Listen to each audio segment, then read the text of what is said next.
La louange au Temple du Marais, c'est le seul contexte qui m'ait permis de jouer du pad électro. Alors, j'en ai fait des trucs chelous dans ma vie, mais le pad électro... Il y avait mon amie Estienne qui était à la guitare électrique, Eva chantait. Ça ne résonnait pas trop, oui, sous cette coupole, magnifique œuvre de Mansart.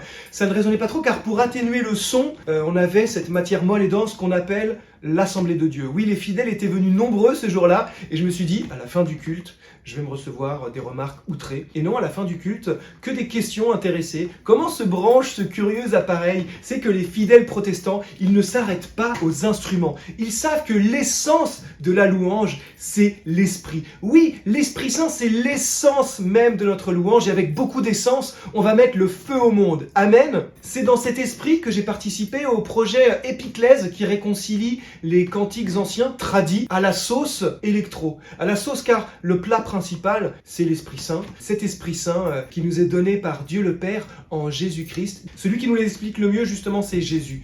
Dans l'évangile de Luc au chapitre 10, Luc est très précis. À l'instant même, Jésus exulta dans l'Esprit et s'écria « Père éternel, je proclame ta louange » car pour Jésus, il n'y a pas besoin de pas d'électro, de guitare électrique. Il suffit d'exulter dans l'Esprit. Il exulte dans l'Esprit comme sa mère avant lui. Marie, dans le même évangile, nous dit « Mon âme exalte le Seigneur, exulte mon esprit en Dieu mon Sauveur. » Si notre âme est bien disposée, notre esprit exulte. Et rien de mieux que le chant pour disposer son âme. C'est aussi Jésus, dans le deuxième moment de louange qui nous est raconté dans l'Évangile, qui nous l'explique dans le chapitre 21 de Matthieu. Une phrase toute simple. Après avoir chanté les psaumes, ils partirent pour le mont des Oliviers. C'est-à-dire qu'avant de se faire arrêter au mont des Oliviers, avant de se faire crucifier, Jésus chante la gloire de ce Dieu qui est son Père. Mon âme bénit l'Éternel, bénit les Seigneurs, tout mon être. J'ai découvert dans la louange que je pouvais m'adresser à ce Dieu qui est Père, Fils et Saint-Esprit, que je pouvais même les appeler par leur prénom. Oui, même l'Esprit Saint a un prénom, puisque nous sommes réunis dans le nom du Père, Abba,